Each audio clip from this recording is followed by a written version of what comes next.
बिस्मिल्लाहिर्रहमानिर्रहीम और अस्सलामुअलैकुम। 14 जून पाकिस्तान में इतवार की शाम आसिम मुनीर्स डिफेक्टो फॉर्म 47 मिलिट्री राज डे 197। आज की अहम तरीन खबरों में एक तो इसराइल ने बेरूत पर ऐन उस वक्त हमला कर दिया जब अमन डील साइन होने वाली थी। क्या अब ये मुआहदा हो पाएगा या ख़त्म हो जाएगा? दूसरी तरफ खैबर पख्तूनख्वा बज़िद है पूरा बजट पास करने और फौरी बजट पास करने पर। देखते हैं ये हो पाएगा या नहीं। और उसके साथ साथ कश्मीर के अंदर नए ऑपरेशंस किए गए हैं और नई हलाकतों और शहादतों की वहाँ से इत्तला है। मामलात ख़राब होते जा रहे हैं, उस पर भी बात करेंगे।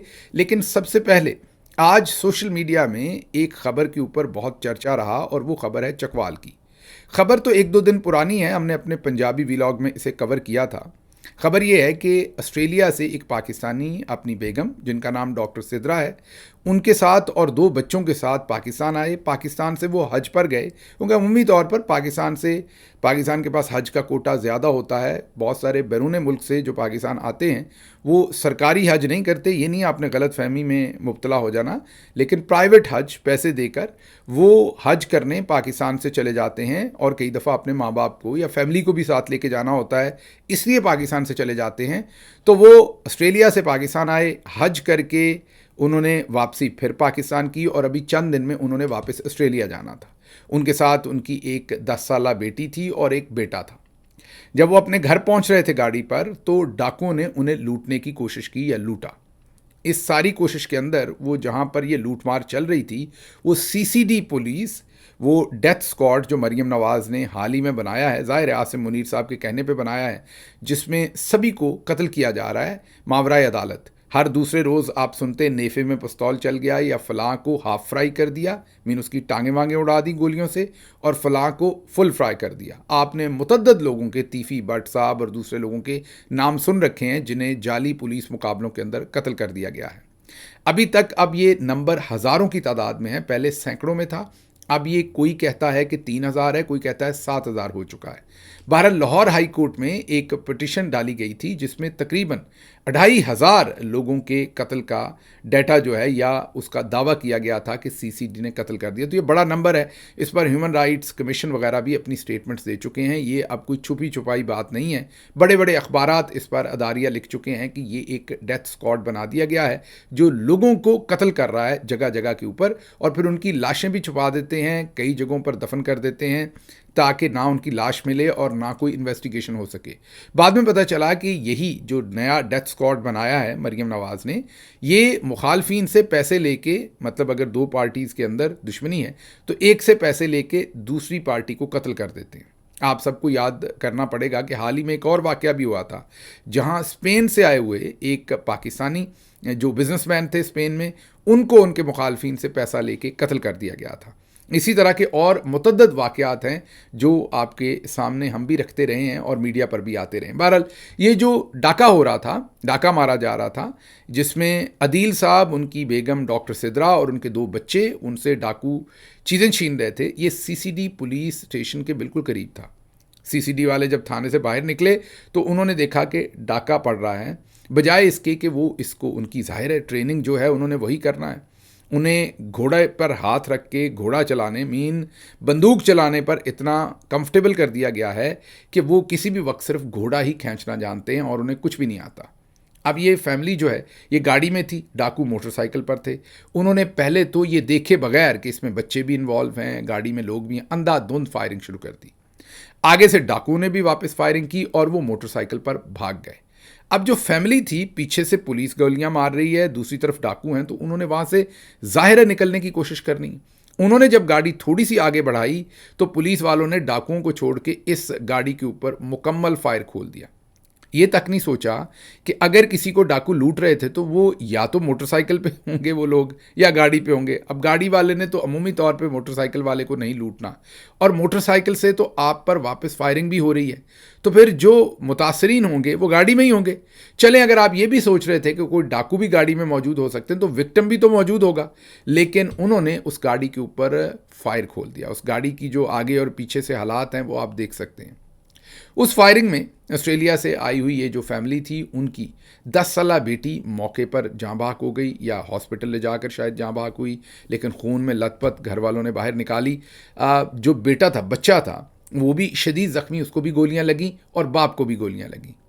अब सीसीडी के जो हेड हैं वो पहुंचे हैं उनके घर, फातिया वगैरह पड़ी है और ये बताया है कि हम इसकी इन्वेस्टिगेशन करेंगे। लेकिन हैरानी की बात आपको बता दें कि इन्वेस्टिगेशन भी सीसीडी को ही दी गई है। जिन्होंने कत्ल किया है वही इसकी इन्वेस्टिगेशन करेंगे। अब मैंने जैसे आपको बताया कि सीसीडी पूरी दुनिया में एक डेथ स्क्वाड के नाम से अब जाना जाता है, क्योंकि वो मावराए अदालत जिसको दिल करे कत्ल कर रहे हैं और उन्हें कोई पूछने वाला नहीं है।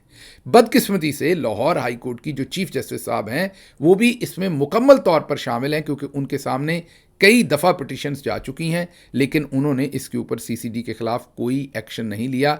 आईजी से तो सीसीडी कुछ पूछती नहीं है, क्योंकि आईजी का तो आजकल आपको नाम भी नहीं पता होगा बेचारा कौन है पंजाब के अंदर। तो आईजी से सीसीडी पूछती कुछ नहीं है और सीसीडी डायरेक्टली रिपोर्ट करती है मरीम नवाज़ को, और मरीम नवाज़ ने हैंड पिक्ड वहाँ पर लोग लगा के और अपनी मर्ज़ी से वहाँ पर कत्लो गारत जो है वो करवाई जा रही है। देखते हैं इसके ऊपर किस तरीके से मामला आगे बढ़ते हैं, लेकिन फ़िलहाल तो पाकिस्तानी अवाम हर तरफ से गोलियों की जद में। याद रहे हमारी हुकूमत के दौरान भी ऐसा ही एक वाक़या हुआ था, साहिवाल सानहा हुआ था। ज़ाहिर है हमने उसको डिफरेंट तरीके से डील किया था, वो उस वक्त की इंटेलिजेंस एजेंसीज़ का फेलियर था। उस वक्त भी इंटेलिजेंस एजेंसीज़ के हेड जो थे वो मोहतरम आसिम मुनीर साहब थे। आज आसिम मुनीर फील्ड मार्शल हैं, उस वक्त वो उस इंटेलिजेंस एजेंसी के हेड थे जिसने वो ऑपरेशन किया था जिसमें एक मासूम फैमिली को इसी तरीके से गोलियों से भून दिया गया था। तो आसिम मुनीर साहब जहाँ भी होते हैं उनका तरीका यही है कि बस गोली चला दो, उड़ा दो, कुछ देखे बगैर जो सामने आता है उसको मार डालो। तो ये उनकी डॉक्ट्रिन है और उसी को उस वक्त भी इस्तेमाल किया गया था और अब पंजाब के अंदर इम्प्लीमेंट किया गया है और एक दहशत फैला दी गई है लोगों को कत्ल कर करके।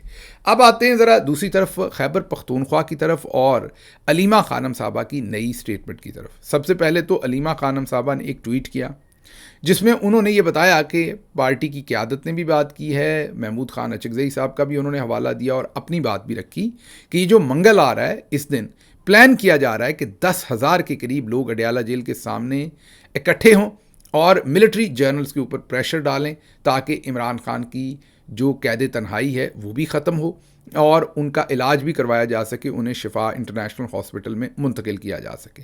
बहुत अच्छी बात है, होना चाहिए। मैं भी यहाँ से सभी को रिक्वेस्ट करूँगा कि जो भी जा सकता है वो वहाँ ज़रूर पहुँचे। जो मेरे कुछ लोग हैं वो मुट्ठी भर हैं, 2 हैं, 4 हैं, 5 हैं, 10 हैं, 20 हैं, जितने भी मैं भेज सका मैं भी इसमें ज़रूर ज़िम्मेदारी के साथ कोशिश करूँगा कि वो लोग भी मेरी जगह पर, मेरे बिहाफ पर वहाँ पर ज़रूर शमूलियत इख्तियार करें। अब आगे बढ़ते हैं, लेकिन इससे भी ज़्यादा ये जो काम है बहुत अच्छा है, होना चाहिए, लेकिन इससे भी ज़्यादा एक सबसे मौसर हथियार है और वो ऐसा मौसर हथियार है कि उससे फौरी तौर पर इमरान खान को रिलीफ मिल सकता है और वो है खैबर पख्तूनख्वा का पैसा जो जर्नल्स अपनी जेब में डालना चाहते हैं।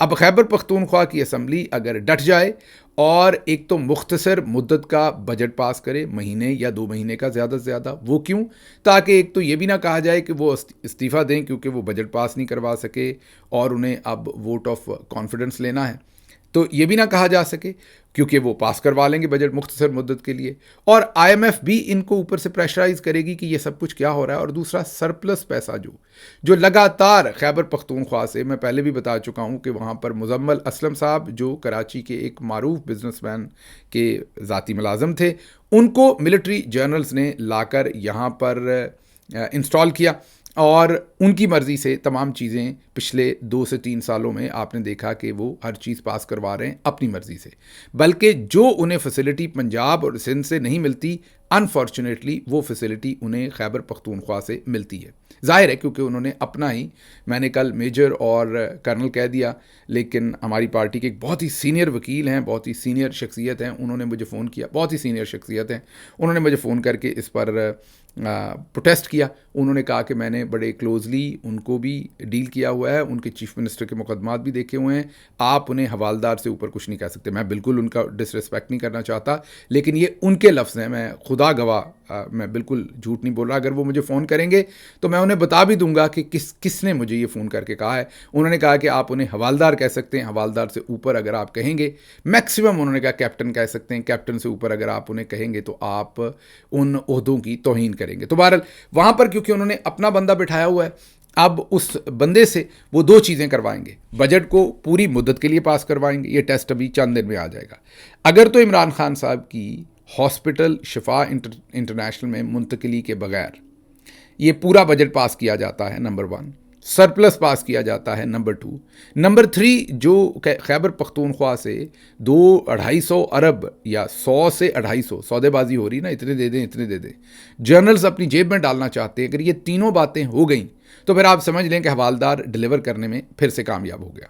अगर ये ना हुई तो फिर इसका मतलब है कि सुहेल अफरीदी और उनकी टीम को समझ आ गई। मेरा मशवरा ये होगा कि खैबर पख्तूनख्वा के अंदर फाइनेंस को समझने वाले बहुत से मोतबर लोग हैं, उनको इकट्ठा कीजिए। कोई एक शख्सियत नहीं है, मैं एक से ज़्यादा लोगों को जानता हूं जो पढ़े लिखे भी हैं, मोतबर भी हैं, पार्टी के मामलात को भी समझते हैं और उसके साथ साथ सियासी मामलात को भी समझते हैं। उनको इन्वॉल्व कीजिए। बेशक लीड हवालदार साहब ही करें, कोई इसमें फ़र्क नहीं पड़ता, लेकिन उनको इकट्ठा कीजिए और इनके साथ लगाइए और वो नेगोशिएशन टीम एक कमेटी बना दीजिए फाइनेंस की, जो नेगोशिएशन करे इनके साथ इन सारे मामलात के ऊपर। जब तक आप इसके अंदर सियासी बंदों को इन्वॉल्व नहीं करेंगे ये मामलात ठीक नहीं होंगे। जब आपने उन्हीं का बंदा, वो पंजाबी में कहते हैं कि छोलों के बुड बकरा बांधना, मतलब जहाँ पर चने इकट्ठे पड़े हों वहाँ पर आप बकरा बांध दें तो वो तो खाएगा। आपने एक जर्नल से, मैं तो उन्हें मेजर ही कहता हूँ चले अभी भी, लेकिन वो जो वकील साहब हैं उन्होंने कहा कि हवालदार या कैप्टन कहें, तो जो भी आपको मुनासिब लगे वो आप कह लें। तो जब आपने उनको वहाँ पर मुयस्सर किया हुआ है सब कुछ उनके लिए, तो जाहिर है वो तो अपनी मर्ज़ी के फ़ैसले करेंगे। तो अडयाला जेल के सामने इकट्ठे होना चाहिए, ये कॉल बहुत मौसर है, भरपूर उसमें शमूलियत होनी चाहिए। लेकिन उससे भी ज़्यादा अहमियत की बात खैबर पख्तूनख्वा का पैसा और बजट है। अगर ये करने में कामयाब हो गए और वर्कर्स अपनी पार्टी पर प्रेशर भी डाले, मैं खैबर पख्तूनख्वा से तमाम जो यूथ विंग है, जो ISF है, जो बहुत सारे और लीडरान बाद में कहते हैं हमने लॉन्ग मार्च करना है, शॉर्ट मार्च करना, उन सब से कहूँगा कि वो बाद में होता रहेगा। फ़िलहाल आप पहरा दीजिए खैबर पख्तूनख्वा की असम्बली पर। आप अक्सर कहते हैं ना मसले बताते हैं, हल नहीं बताते। हल आपको बता रहा हूँ। जर्नल्स जो हैं वो, उनको लोगों के बैठने से इतना फ़र्क नहीं पड़ता। कश्मीर में देखें कितने दिनों से लोग बैठे हुए हैं बेचारे, बजाय उनको आगे चल के आपको बताते हैं, बजाय उनको उनका मसला हल करने की उन पर और गोलियां बरसाई जाती हैं। उससे क्योंकि उनके पास 7-8 लाख की फ़ौज है, फिर उनके पास इससे ज़्यादा तादाद की पुलिस फोर्स है, हर जगह से इकट्ठी कर लें। अगर पंजाब की, सिंध की, KP की सारी पुलिस फोर्स इकट्ठी करें तो उससे भी बड़ी है। उनके पास को 15-20 लाख की फोर्स बन जाती है आगे पीछे से डाल के। उनको इससे क्या फ़र्क पड़ता है? असलहा वो खुद ही बनाते हैं इधर ही वाकंड में, और पुरानी गोलियां उन्होंने चलानी होती हैं, वरना वो जाहिर है वो कितनी पुरानी रख सकते हैं, कितना ज़ख़ीरा करेंगे जब पीछे से वो बनाते रहते हैं। बजट भी उनके पास है, 3000 अरब तो सीधा ले लिया है, 4000 जो है वो उनकी पेंशन और मुराद सिविलियन खाते में है, और उसके अलावा अब वो 1200-1400 अरब और ले लें तो वो उनको गोलियां शोलियां मारने में ऊपर चौधरी से, उनकी बड़े चौधरी से बात है, ट्रंप साहब, और जो यूरोप है वो भी कहता है तुन के रखो, UK भी कहता है तुन के रखो, तो वो उनको और कोई मसला नहीं है, उनका मसला पैसा है। तो वो आपने, मैं ये नहीं कह रहा कि आप सर मार दें, मैं ये, आप दो एक्सट्रीम पे, एक तरफ आपने हवालदार साहब को बिठाया हुआ है, मुजम्मल असलम साहब को, वो काम डाल रहे हैं उनके कहने पे, और दूसरी तरफ आप कहते हैं नहीं सर मार लें उनके साथ। नहीं, दरमियानी रास्ता है। कोई बहुत ही मुस्तनद किस्म के पॉलिटिकल लोग इसमें उतारें जो नेगोशिएशन करें, कुछ ना कुछ इसमें से हासिल करें। अगर आपने कराची से आए हुए बंदे को सब कुछ हवाले कर दिया, जो मैंने आपको पहले भी कहा कि जो एक ऐसे बिजनेसमैन के तनख्वाहदार, आप ये कहिए कि उनको ऑफिसर कह लें, मुलाजिम कह लें, जो भी, मैं उनका ज़ाती एहतराम करता हूँ, मैं उनके ख़िलाफ़ ना उनके ख़िलाफ़ बात करना चाहता हूँ, ना जो बिजनेसमैन है उनके ख़िलाफ़ बात करना चाहता हूँ, दोनों का एहतराम करता हूँ। और मैं सिर्फ ये कह रहा हूँ कि वो उनके स्टाफ का हिस्सा थे, चलें स्टाफ कह लें, that is a better word, उनके स्टाफ का हिस्सा थे। तो उन्होंने उनको कहा, वो माशी तौर पर बड़े अक्लमंद और ज़हीन आदमी हैं, जो बिजनेसमैन हैं, पाकिस्तान के लिए उनकी बड़ी खिदमात हैं। उनको फ़ौजी जनरल्स ने कहा कि हमें को बंदा दें काम का जो हमें चाहिए, उन्होंने बंदा दे दिया। जब ये इंस्टॉल हो रहे थे हमारे पास तो हमें तब भी पता था कि ये वहाँ से लाए गए हैं, लेकिन हमें जाहिर है कोई ना कोई फ़ायदा उस वक्त मिल रहा था तो हमने इन्हें लगा दिया, लेकिन हमने इन्हें बातचीत की हद तक लगाया था कि ये जाकर हमारा पॉइंट ऑफ व्यू देंगे मीडिया पर। लेकिन बाद में फिर मामलात ऐसे बने कि आपको पता है इमरान खान साहब जेल में चले गए और फिर ये वहाँ पर मुशीर बना दिए गए और उसके बाद जो कुछ हुआ वो आपके सामने है। चलें, अभी भी मेरी इनसे गुजारिश यही होगी कि थोड़ा सा आप भी बैलेंस कर लें। ठीक है, आपको असाइनमेंट भले वहाँ से मिली हुई है, लेकिन आप ये तो देख लें कि आपको इज़्ज़त एहतराम जो है वो एक पार्टी की वजह से मिला, इमरान खान की वजह से मिला। तो जब तक उनकी सेहत के मामलात हल नहीं होते, थोड़ी सी मेहरबानी आप भी कर दीजिए। तो मैं बहरहाल KP में मौजूद और अपने पाकिस्तान तहरीक इंसाफ के workers, youth wing, social media सभी से गुजारिश करूँगा कि 1 पॉइंट एजेंडा के ऊपर फोकस कर लें। ये जो अरबों रुपया जनरल्स आपकी जेब से निकालना चाहते हैं और साथ इमरान खान की बिनाई भी छीनना चाहते हैं, उन्हें जेल में भी रखना चाहते हैं, इलाज भी नहीं करवाना चाहते, बुशरा बीबी के साथ भी ये सारा सलूक बुरा जारी रखना चाहते हैं। तो अगर आप सिर्फ इस एक पॉइंट पर, जो खैबर पख्तूनख्वा की असम्बली है और फाइनेंस डिपार्टमेंट है, इनके अगले 15 दिन 20 दिन जो रहते हैं, ये 15 दिन अब तो, इनमें अगर आपने इनको किसी तरह से रिस्ट्रेन करा लिया तो आपके मसले जो हैं वो काफ़ी हद तक हल हो जाएंगे। आगे बढ़ते हैं। गौहर खान साहब का आज बयान सामने आया। उन्होंने कहा वफाकी हुकूमत नहीं बल्कि PTI खैबर पख्तूनख्वा हुकूमत पूरे साल का बजट पेश करेगी।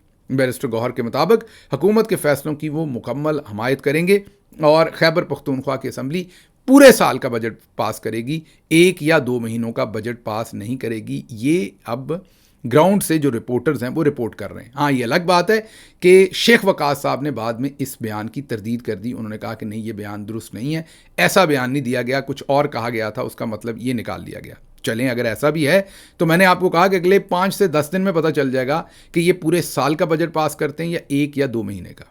मैं आपको अभी से बता देता हूँ कि जब तक वहाँ जर्नैली हवालदार बैठे हुए हैं, सवाल ही पैदा नहीं होता कि वो जो कम मुद्दत के लिए बजट पास करें या जनरल्स का पैसा रोकें। हाँ, अगर पाकिस्तान तहरीक इंसाफ के वर्कर्स ने, यूथ विंग ने, ISF ने या सोशल मीडिया के लोगों ने या ख़वातीन विंग ने इन्होंने प्रेशर डाला, बरकरार रखा, तो फिर शायद कुछ कामयाबी जो है वो हो जाए। आगे बढ़ते हैं। उसके साथ साथ जो बैरिस्टर गौहर साहब है उनके बारे में कहा जा रहा है कि इमरान खान को जो जेल से निकाल के मुलाकात की गई उसमें बैरिस्टर गौहर भी शामिल थे। मैं अपना तज्ज़िया आपको पहले ही दे चुका हूं कि ये खबर सिर्फ बजट पास करवाने के लिए है, इसमें कोई हकीकत नहीं। ये भी आपको बता चुका हूं, मेरा तज्ज़िया है, मैं गलत हो सकता हूं, कि सुहेल अफरीदी को किसी सूरत नहीं बदला जाएगा। ये सिर्फ बजट पास करने के लिए डाइवर्जन है। सुहेल अफरीदी को भी फेस सेविंग दी जा रही है और दूसरी पार्टी को भी दी जा रही है और अपने आप को भी। ये डाइवर्जन्स क्रिएट की जा रही हैं और एंड ऑफ द डे ये सारा कुछ बीच में से पास करवा के कोई तब्दील नहीं होगा, सब कुछ यहीं रह जाएगा। आगे बढ़ते हैं जी। आगे ज़राए के मुताबिक नून लीग और पीपल्स पार्टी की पोजीशन मजबूत होने से हाइब्रिड निज़ाम मज़ीद मुस्तहकम हो जाएगा। अगले 2027 के सेनेट इलेक्शन में ये अंसार अब्बासी साहब ने एक और टेबल स्टोरी की है। अंसार अब्बासी साहब ने ये स्टोरी की है कि 2027 में जो सेनेट इलेक्शन होना है उसमें इस हाइब्रिड निज़ाम को और ज़्यादा मजबूती मिल जाएगी। अब ज़रा इनकी हालत देख लीजिए, कश्मीर में क्या कुछ हो रहा है। ये उस पर बात करने की बजाय कौम को ये डरा रहे हैं कि जो 2027 में सेनेट के इलेक्शन होने हैं उसमें चौधरी निज़ामुद्दीन और ज़्यादा रिगिंग करके सेनेट की और सीटें ले लेगा और हाइब्रिड निज़ाम मतलब जनरल्स का निज़ाम और आगे ये जो अर्दली रखे हुए हैं ये और मजबूत हो जाएगा। इससे क्या फ़र्क पड़ जाएगा और इसने कितना मजबूत हो जाना है जितना ये है। लेकिन क्योंकि आप लोगों को डरा के रखना है, यही इन मुनाफिक जो चंद लोग हैं जैसे अंसार अब्बासी साहब वगैरह, उनका काम है। उन्होंने आज ये टेबल स्टोरी जो है ये रखी है कि PTI के अंदर इस पर बड़े खदशात हैं। भाई PTI के अंदर इस पर क्या खदशात होंगे, उन्हें सबसे पहले ही इस बात का इल्म है। अब ज़रा अगली बात कर लें और वो बात ये है कि MQM ने, साबिर शाकिर साहब ने ये शेयर की है और MQM अब रिक्वेस्ट कर रही है आसिम मुनीर साहब से कि आप आइए, माशाल्लाह लगा लीजिए और गवर्नमेंट के ऊपर मुकम्मल तौर पर कब्ज़ा कर लीजिए। MQM मेरा ख्याल तंग पड़ गई है, उन्हें जो हिस्सा बकदरे जुस्सा मिला हुआ है वो कम है और MQM फ्लरिश करती है जब जर्नैली सिस्टम आता है। माशाल्लाह लगेगी तो फिर हमारे जर्नल्स को सियासतदान चाहिए होते हैं। क्यों चाहिए होते हैं? क्योंकि उन्हें आगे करना होता है, गंदे काम उनसे करवाने होते हैं, अच्छे अच्छे काम अपने सर लेने होते हैं, अपना इमेज बचाना होता है। जैसे गाड़ी के सामने बम्पर लगाते हैं आप, सामने स्क्रीन लगाते हैं, मच्छर वच्छर जो आते हैं उस पर लगते हैं, आप अंदर साफ़ सुथरे रहते हैं। पाकिस्तानी मिलिट्री जर्नल्स को ऐसे ही करना होता है। जब उनकी ज़रूरत ख़त्म हो जाती है तो फिर उन्हें वाइप आउट कर दिया जाता है या उनके साथ जो सलूक किया जाता है वो माजी में MQM के साथ आप देख चुके हैं। तो एमक्यूएम की जो पूरी की पूरी इस वक्त बदकिस्मती से सियासी मामला चल रहे हैं वो यही हैं कि जर्नल्स की सपोर्ट उन्हें दोबारा से अगर आसिम मुनीर मार्शाल्लाह लगा देते हैं या सदर बन जाते हैं तो जाहिर है फिर उन्हें सपोर्ट चाहिए होगी और एमक्यूएम उन्हें सपोर्ट प्रोवाइड करेगी। उन्हें तो इससे मसला ही नहीं होता कोई भी किसी भी जर्नल को सपोर्ट करने से। ये चंद जुमले में army chief field marshal Asim Munir साहब को मुखातिब करते हुए कहूंगा कि बहुत देर हो चुकी भाई, काटना नहीं, मेरी तकरीर में कोई नेगेटिव बात नहीं कर रहा भाई। बहुत देर हो चुकी, अब एहतसाब हो जाना चाहिए। बहुत देर हो चुकी, अब एहतसाब हो जाना चाहिए। अरे मुल्क के गद्दारों को, करप्शन करने वालों को, कमीशन लेने वालों को असेंबली के गेट पे लटका देना चाहिए। ये स्पिरिट होगी, फिर देखिए आप कैसी होगी। मसलत पसंदी छोड़ें, मसलत पसंदी छोड़ें, हम साथ देंगे। पाकिस्तान बनाने वालों की औलाद हैं, हम साथ देंगे। जो जब जैसे भी वक्त आया, बुरा वक्त आया, हम साथ देंगे भाई। नहीं पड़े मसलत पसंदी के शिकार ना हो। अब जरा बात कर लें हम जो कुछ इसराइल ने आज किया है। इसराइल ने बेरूत के जनूबी मज़ाफ़ात पर हमला किया जहां हिज़्बुल्लाह की इंफ्रास्ट्रक्चर को निशाना बनाया। ये हमला इस वक्त हुआ जब अमेरिका और ईरान अपना जो मुआहदा है उसके ऊपर तकरीबन दस्तखत करने जा रहे हैं। वो एक दिन में कर लें, 2 दिन में। अमेरिका तो कह रहा था आज ही हो जाने थे इतवार को, जो कि नहीं हुए। और वजह आपको बता दी थी कि ईरान कहता है कि सदर ट्रंप बहुत जल्दी कर रहे हैं और अपनी सालगिरह के दिन ऐसा करना चाहते हैं, हम नहीं करना चाहते। तो बहरहाल किसी भी वक्त वो मुआहदे पर दस्तखत हो सकते हैं, लेकिन आज उन्होंने हमला कर दिया। इसराइली फ़ौज ने दावा किया कि ये प्रिसीजन स्ट्राइक थी। लेबनान में हलाकतों और ज़ख्मियों की रिपोर्ट्स आ रही हैं ताज़ा मीडिया की रिपोर्ट्स के मुताबिक, और ये भी कहा जा रहा है कि वहाँ पर हिज़्बुल्लाह के अहम जो कमांडर थे वो भी इसमें जाँ बहक हो गए। बहरहाल इससे एस्केलेशन फिर हो गई है और जो सदर ट्रंप है उन्होंने इस पर रद्द-ए-अमल ये दिया है कि बेरूत हमलों पर उन्होंने तनकीद की और कहा कि ये गैर ज़रूरी था। उन्होंने कहा इसराइल ने जानबूझकर किया है। जिस हमले के जवाब में उन्होंने ये हमला किया है उस हमले में कोई जानी नुकसान नहीं हुआ था। इसराइल को ये हमला नहीं करना चाहिए था, जबकि हम अमन डील के इतने ज़्यादा करीब हैं। बहरहाल उन्होंने आगे ये कहा है कि इसराइल को मज़ीद हमले नहीं करने चाहिए और ईरान को भी इसराइल पर वापस हमला नहीं करना चाहिए। अब देखते हैं इसका क्या आउटकम निकलता है, क्योंकि दूसरी तरफ जो ईरान के स्पीकर बाकर कालिबाफ हैं उन्होंने कहा है कि अगर अमेरिका वादों पर अमल करने की सलाहियत नहीं रखता तो मुज़ाकरात आगे नहीं बढ़ सकते। मतलब अमेरिका ने कहा था कि कहीं पर कोई हमला नहीं होगा और ये एग्रीमेंट तकरीबन साइन होने वाला है, उसके बावजूद हमले हो रहे हैं। इसका मतलब अमेरिका में अहलियत नहीं है कि वो अपने वादों पर अमल करवा सके या कर सके। तो ये ईरान की तरफ से रिस्पॉन्स है। ज़ाहिर है सदर ट्रंप इस पर नाराज़ भी हैं, गुस्से में भी हैं। और अब इंटरनेशनल जो पॉलिटिकल पंडित हैं वो ये हवाला दे रहे हैं इस सारे बात में से कि असल में इसराइल चाहता नहीं है। और ये आपके सामने हम भी और भी बहुत सारे लोग रख चुके हैं कि जो इसराइली लॉबी है अमेरिका के अंदर भी, वो नहीं चाहती कि यह जंग बंद हो। वो चाहते हैं कि जंग और बढ़े और मामलात और ज़्यादा ख़राब हों। तो इस वजह से अब इसी तनाज़र से लोग देख रहे हैं कि इसराइल ने असल में ये हमला करके जो ये डील हो रही थी इस डील को ख़राब करने की कोशिश की है। आगे बढ़ते हैं। आगे ईरान की एक रिपोर्ट है CNN की। ईरान के बारे में अमेरिकी टेलीविज़न CNN की रिपोर्ट है।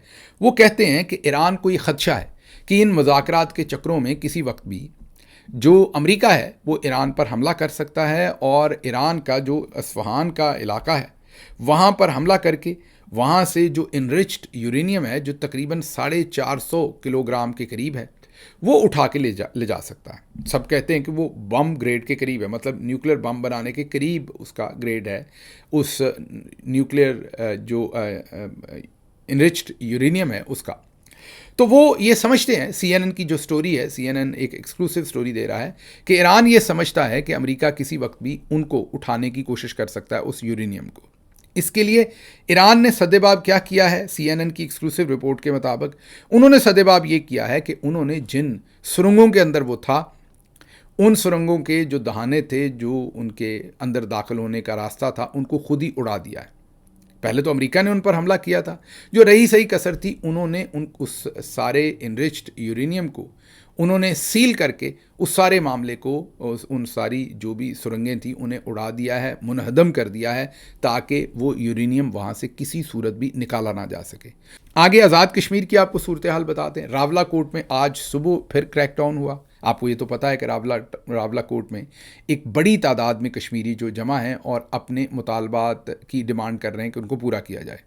मुतालबात पूरे करने की बजाय जॉइंट अवामी एक्शन कमेटी के ख़िलाफ़ कार्रवाई की गई। 2 से 3 लोगों की जो हलाकत का, शहादत का वहाँ से पता चला है। और सुबह के वक्त कुछ वीडियो फुटेज भी हमारे सामने आई, हम आपके सामने रख रहे हैं। एक वीडियो फुटेज में आप देख रहे हैं रेंजर के एहलकार जो हैं वो गलियों में से गुजर रहे हैं और हवाई फायरिंग कर रहे हैं, लोगों को डराने के लिए, लोगों को परेशान करने के लिए गलियों के अंदर से गुजरते हुए रेंजर्स खुली फायरिंग कर रही है। फिर आप देख सकते हैं कि कुछ लोग आपको दिखा रहे हैं कि किस तरीके से कितना सारा गोला और बारूद इस्तेमाल हुआ है। आपको एक इंटरव्यू भी सुनवाते हैं जो एनी शाहिद वहाँ पर मौजूद थे, जो कहते हैं कि मैं पहले कराची में भी रहा लेकिन इस तरह का मैंने कत्ल गारत या इस तरह की मैंने जो दहशत फैलाने के लिए फायरिंग है वो पहले नहीं देखी। सुनिए। सीधे फायर मारे, नमाजियों पे मारे।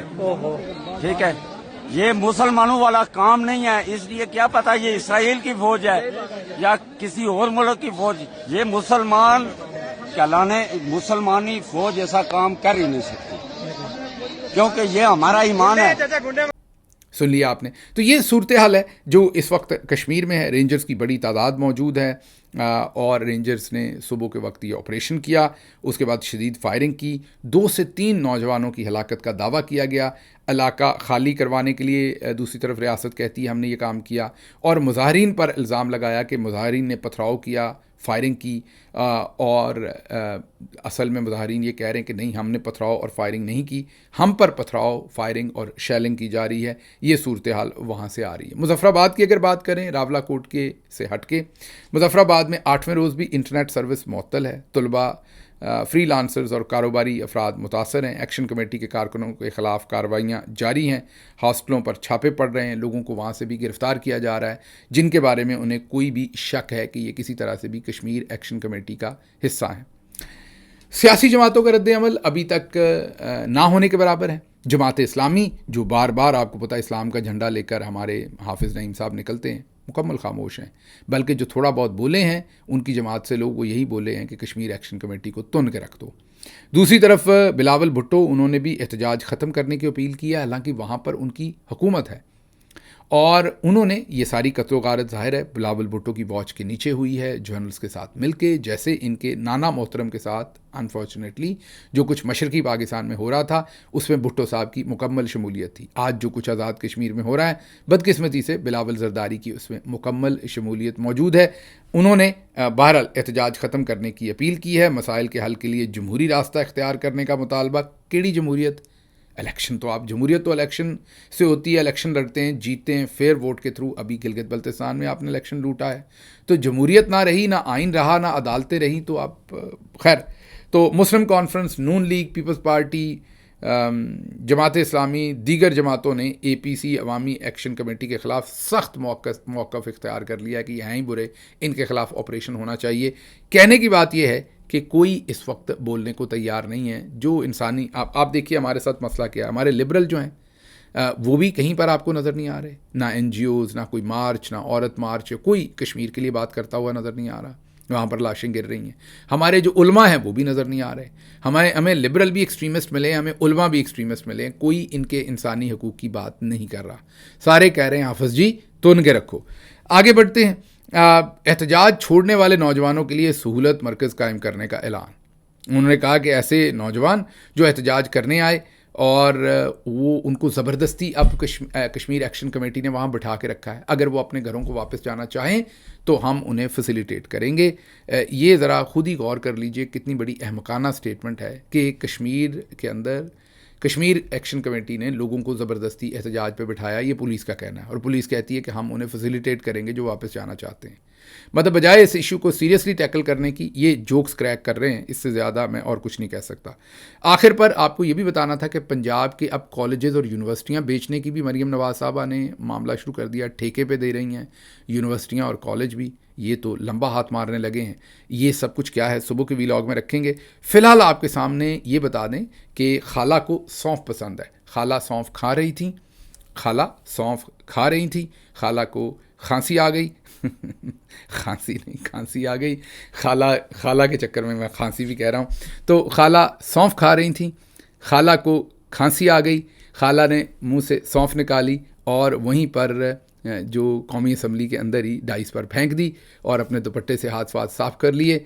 और खाला है मरियम औरंगज़ेब साहबा की वालदा मोहतरमा, और आपको पता है वो तो डिज़ाइनर कपड़े पहनती हैं आज मरियम नवाज़ की तरह, लेकिन खाला ने वो सारी उनकी शोशा जो है वो सौंफ में मिला के रख दी। देखिए खाला को सौंफ पसंद है। मैं ये खुशी से कहती हूँ कि हमारी हुकूमत ने दफाई बजट में इजाफा किया, इससे भी ज़्यादा और इजाफा करें तो बेहतर है, क्योंकि जब मुल्क की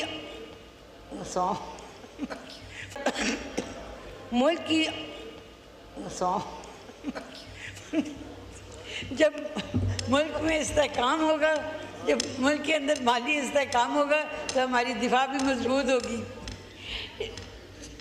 जनाब स्पीकर, मैं मुझे यहाँ से इजाज़त दीजिए। अल्लाह आपका हामी और नासिर हो। पाकिस्तान जिंदाबाद।